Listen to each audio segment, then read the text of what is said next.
Welcome back. Parts of the Kai Tak cruise terminal will be turned into an isolation center as the government steps up efforts to open more facilities for COVID patients. Another project now under construction is a temporary hospital in the Lok Ma Chau Loop. Johanna Chan reports.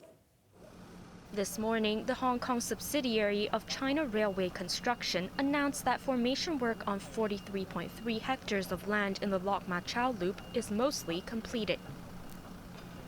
Utility systems, including for water and electricity, have been installed. The site will house a temporary hospital and an isolation facility to be built by China Construction Science and Industry Corporation. Chief Secretary John Lee invoked the Emergency Regulations Ordinance to exempt the firm and its workers from complying with local laws. The hospital will have 1,000 beds, and there will be places for 10,000 people in the isolation facility. Meanwhile, China Overseas and China State Construction International have donated 1,200 beds for a community isolation facility to be set up at the Kai Tak cruise terminal. Each unit will have a bed, table, chair, and cabinet. Labor Chief Law Chi Kwong and Social Welfare Department officials tested the beds at the facility, which is expected to take in elderly patients and senior citizens who have recovered but cannot return to their residences yet. Law said there will be another 7 centers for elderly COVID patients. His department has hired 1,000 mainland carers who will arrive soon. Johanna Chan, HKIBC.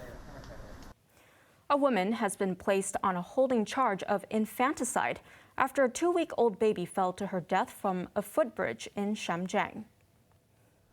Residents in the area reportedly saw the 41-year-old woman carrying the infant girl to the footbridge near Seacrest Villa at around 5 a.m. Sources say police were alerted by the woman herself. She will appear in court tomorrow. The baby was found under the footbridge and was rushed to Princess Margaret Hospital, where she was pronounced dead at 10 a.m.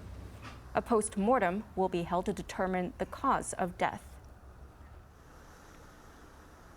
One of China's most important political conferences kicked off in Beijing today, but only half of Hong Kong's delegates were present because of the Omicron outbreak in the SAR. Chloe Feng reports.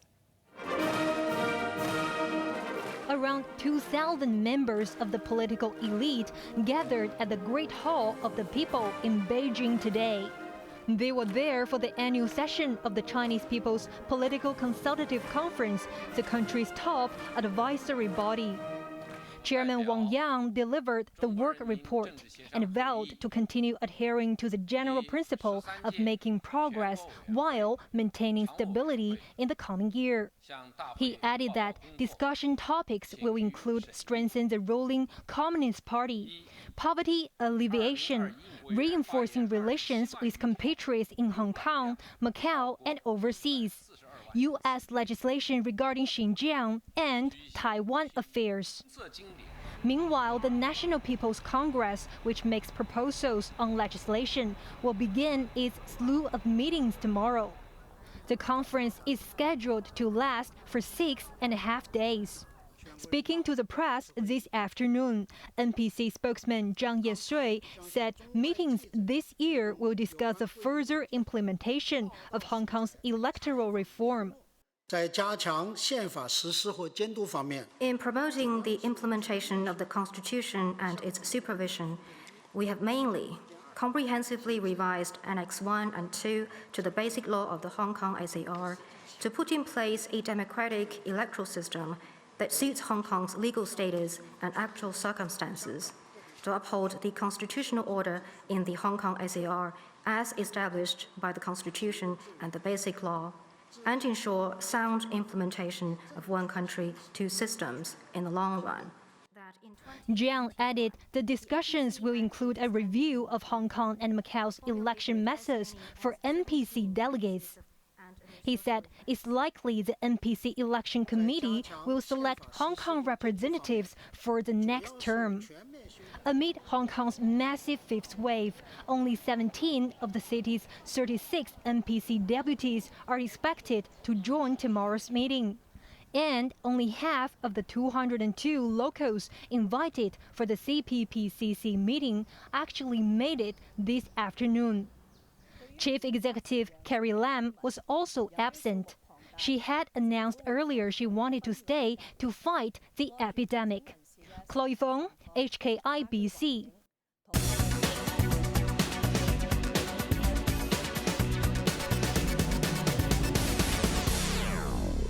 Retailers are looking forward to some relief from the next batch of consumption vouchers in April.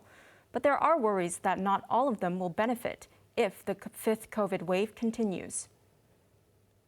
If the fifth wave is still lingering in April, and if the scheme is going to be launched at the time, we foresee that basically it will be the voucher will be spent on all the daily necessities and also the anti-epidemic the goods related goods.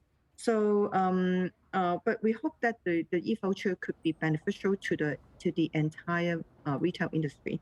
So the timing is important. This came as Hong Kong's retail sales rose for the 12th month in a row. January sales climbed 4.1% compared with last year to $33.9 billion. That's 2 points lower than last month. Supermarket sales jumped 10.5% year on year, while food, alcoholic drinks, and tobacco were up 6.5%. Jewelry, watches, and clocks and valuable gifts grew by 7.1%. But electronic goods dipped 8.2%. The Hang Seng Index has ended lower for the third straight week, giving up 2.5% today. Leading the plunge were tech titans, with Bilibili sinking 13%. Tencent was down 3.7%, Alibaba lost 5.2%, and Meituan closed 5.4% lower on fears of further regulatory controls on the tech sector. Analysts attributed the overall market slump to Russia's capture of a nuclear power plant in Ukraine. A look at the markets. The Hang Seng Index closed 562 points lower. Top 10 active stocks, Tencent is down $50.60, Meituan down $9.40. The Hong Kong Exchange is down $7.40, HSBC down $1.80. To foreign exchange rates, the euro is at $8.57, British pound $10.38. In foreign markets, the UK FTSE is down 248 points. The authorities have decided to temporarily shut down villain hitting stalls in Wanchai to keep crowds from gathering there amid the epidemic. The decision comes ahead of the Chinese calendar's Insects Awakening period, a popular time for people to perform the ritual. Maisie Mock reports. It's traditionally a time for Hong Kongers to vent their frustrations on that one person they really despise. Every year around the Insects Awakening period, long lines can be seen below the Canal Road flyover in Wanchai, where many villain-hitting vendors set up their stalls. But it's a scene that probably won't return this year. Police announced yesterday that business won't commence during the Insects Awakening period, which starts tomorrow. An agreement was made with the Wanchai District Council and vendors to avoid large crowds from gathering under the fifth COVID wave. Signs could be seen at the stalls notifying people that they would be closed from today until Sunday.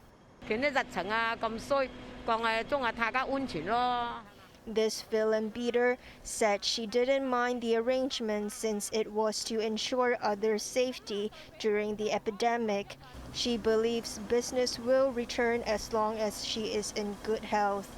Police and the Food and Environmental Hygiene Department have warned the public not to participate in the ritual over the weekend, or they may face a fine.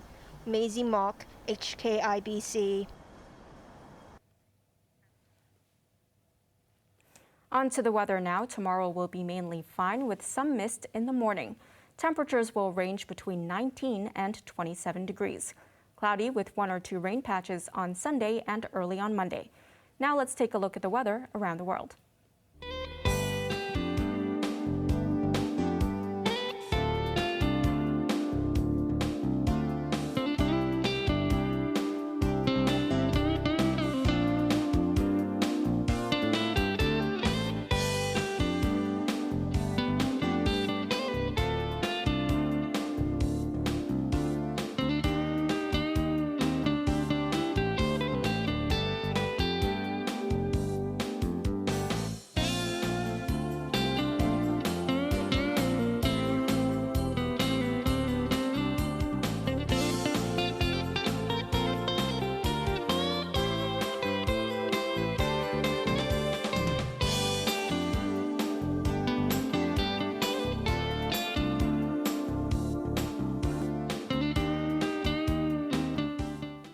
And that's our main news for Friday night. Join us for more news at 11. I'm Wynna Wong. Thanks for watching. Good night.